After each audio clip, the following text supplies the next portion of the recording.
from his job. Kevin McCarthy, who this week went from that you just heard to announcing that he will actually be resigning from the House of Representatives at the end of the year. What a stunning turnaround.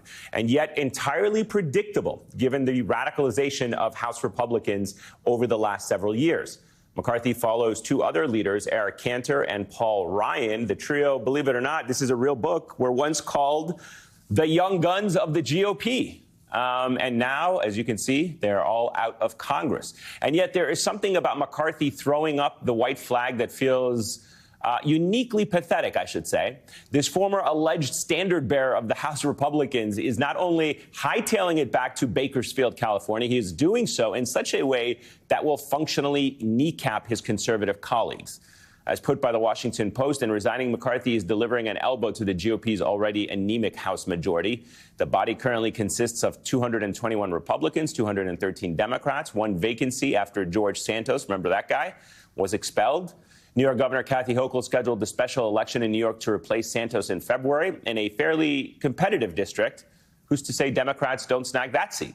And don't forget that a party needs 218 members in alignment to secure a majority. So with McCarthy's decision to take his ball and basically go back home, House Republicans will have only a two-seat majority to conduct the chamber's business.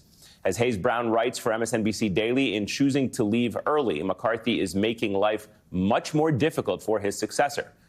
Speaker Mike Johnson, and yielding even more influence to the very same agents of chaos that drove him from power. You've got the Marjorie Taylor Greenes, you've got the Lauren Boeberts, you've got the Matt Gaetz.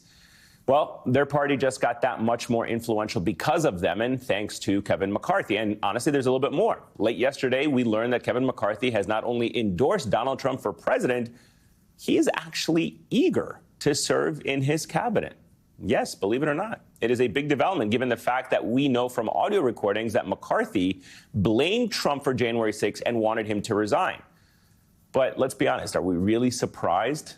By now, we understand it is not moral convictions or partisan ideology that really guides Kevin McCarthy or, for that matter, the broader Republican Party. It is pure political opportunism, not only on behalf of the Republican Party, but, of course, for Kevin McCarthy alone.